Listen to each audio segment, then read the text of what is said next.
Hello, welcome to another edition of the Pace Report. I'm Brian, Pace reporting live here at the 92Y Tribeca here in New York City. Drummer Jamire Williams tonight is playing music from an upcoming project which features music that is both straight ahead jazz but also fuses hip hop, soul, and rock. Tonight we're going to sit down and talk about his origins in jazz growing up in Houston, why this music is very important to the generation ahead as far as jazz music, as well as why this music is very important to him.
ERIMAJ is a very different and very unique approach to how you see soul music and just electronic music as a whole.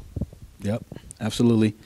It's like a mashup of all the different experiences I've been in, and I think it's organic. It's nothing forced. It's just the way I hear music. You know, it's a vision that just came to me naturally, and I've just been able to comprise, you know, everything and make it sound original, not, you know, as they say, it's not I don't know, Not manufactured. it's not manufactured. It's not it's still unnamed. Like, you know, a good friend of mine was like, you know, you can't just call it jazz. You know, it's got so many elements. You can't just call it jazz. So I like that. I like that it's unnamed, but you know, it's for the people. It's for everybody. You know, music in our generation is a little different. I mean, for the astute music listener, not to sound bougie or everything, but you know, broken beat and new jazz and that whole European, especially the West End of London, they came out and fused the type of music that you're doing. And then I think some of American producers like Dilla, God rest his soul, kind of did that, but kind of funked it out a little bit. Mm-hmm. Yeah, Dilla. I mean, Dilla's like a genius in my eyes, and in a lot of my contemporaries' eyes too. Because I mean, a lot of us look at him as a jazz musician, but he just played the MPC, the drum machine. Like, he could make it sound like a real drummer or a real bass player or a real horn player. Like, a lot of people, if you play Dilla's beats, they won't know that it's a program or it's samples. Like, it sounds like a band just playing, like grooving out. So, yeah, he was able to take take it and just run with it. And I think for what we're doing, you still hear the history of jazz and the lineage, and you still hear how it progressed into hip hop and regurgitated back into like jazz, hip hop, like that, that beat. But all of the musicians in the band, like, they know the history of their instrument, they know the history of music. So they were able to tap into that aspect. And, our culture is just the hip hop culture, alternative music. Like, we all grew up, in, basically the the 80s, the 90s, where everything was like just vibrant and like really coming to fruition. So it's just innate in us, So I think we were able to tap into all those different things, and we had people that came before us, like Dilla and like so many other producers. I mean, like your Pete Rocks, your DJ Premiers, those guys are like musician heads. They're like jazz heads, record heads. Like, they know all the musicians on the records just like we do, and they were just able to interpret it and put it into, hip hop beats and, produce in that way. So, it's the same for us. It's the same for us. I think this goes back to the late 60s when where jazz took another turn again. I mean, from the big bands and the traditional quartet quintets, and it went soulful because of radio airplay. FM at the time was evolving. And now that your music doesn't get airplay, how is it that you have been able to communicate your music? Because you have a strong following. I think it's just, it's kind of like the tipping point. Like, as quiet as it's kept, it's a lot of people that are yearning for real live music, real authentic, like live instrumentations and like, songs, and I think that right now, with the internet and with, you pretty much being able to control your own destiny at this point, like to where you can create a buzz for yourself and kind of put your own stamp, your own brand out there. You can get a following, and you don't really need the mainstream like videos and the mainstream radio play to tap into the true listener, the real listener. Because I mean, we've shot videos and like, like people love them, and people have seen them. It's over like 10,000 views now. And that's great for me. Like, I feel that we're able to touch people that really are yearning for like something like that they're not getting, and that's from like the mainstream radio. And even the video shows on TV, they don't even play videos anymore. Like, it's all like reality shows. So, with the media, with the mass media we have, the social networks and the internet, you're kind of able to control your own branding and like get stuff out to people at rapid pace, to where you can tap into like a good 100 people like in a day, like that's just like on the grind, just like trying to find out what's going on, and just like clicking, one page and seeing, people following something or posting something, and just like, oh, what's this? Like, and is it familiar to what they already like? And then they're like, whoa, yeah, what is this? And then they just get on the bandwagon. So I like where we're at now. I love it. I like being in control.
You know, when I first heard the EP, I was like, man, this is in the spirit of Miles Davis. Fusion is back again.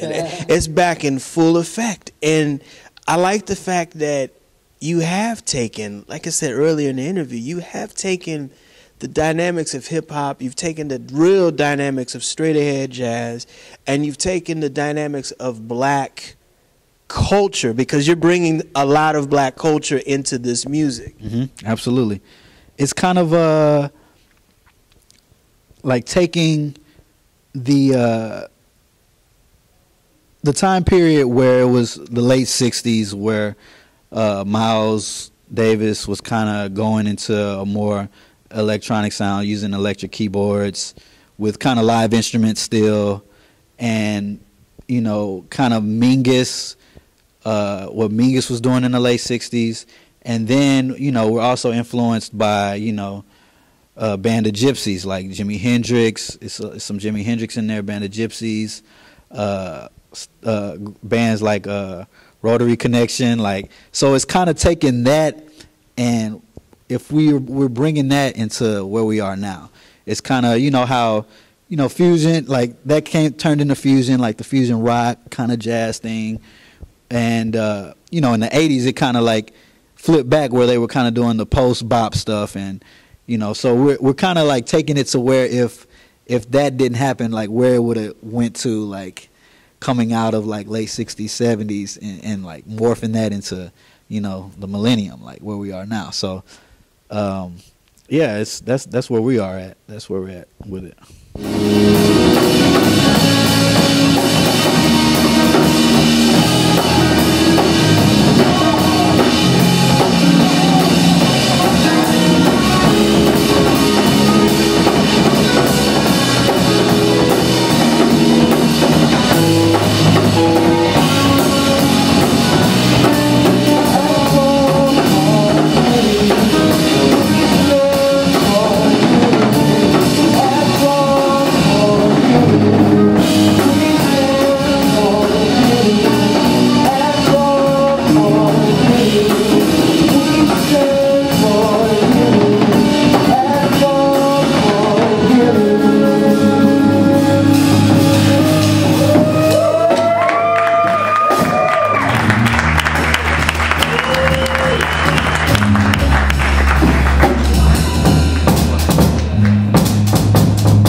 I proclaim and I hail you as the anti-jazz drummer. And let me explain. Okay. You don't look the part of a jazz drummer.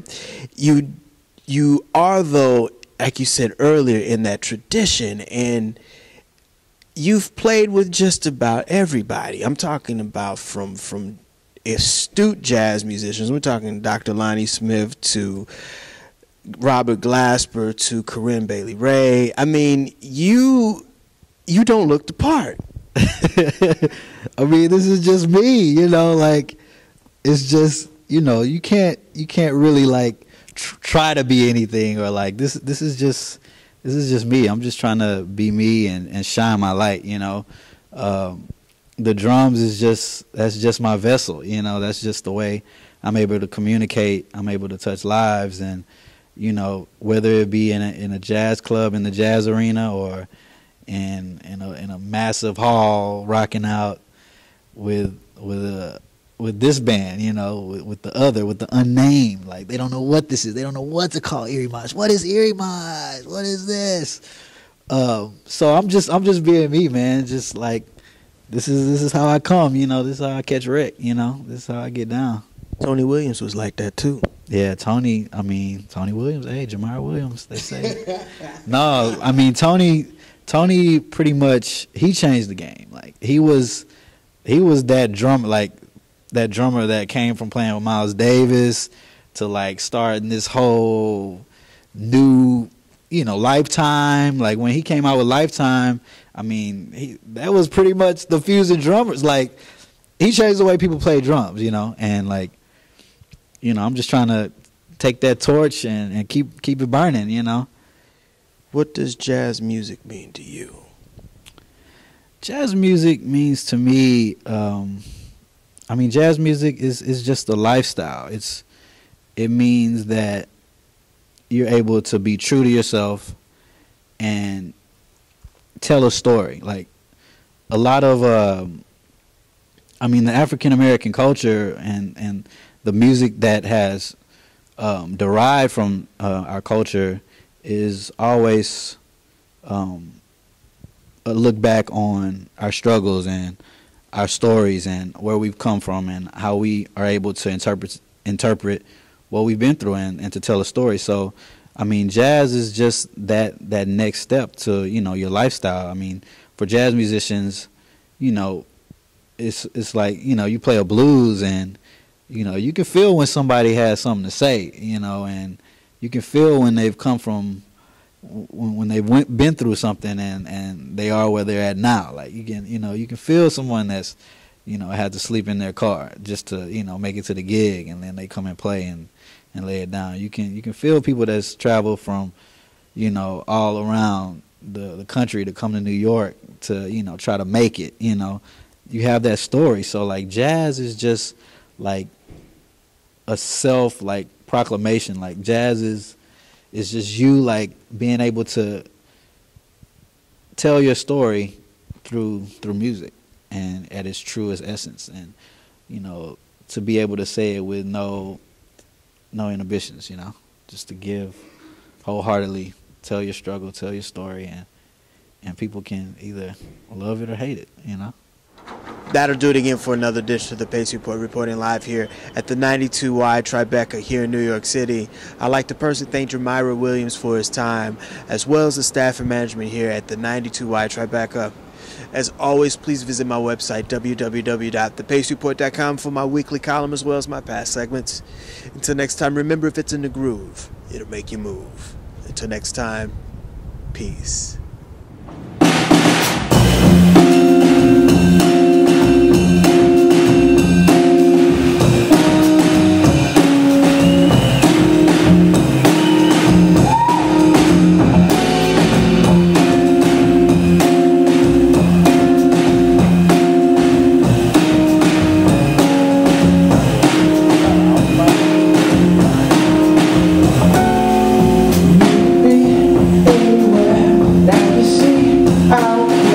Back and forth, all that.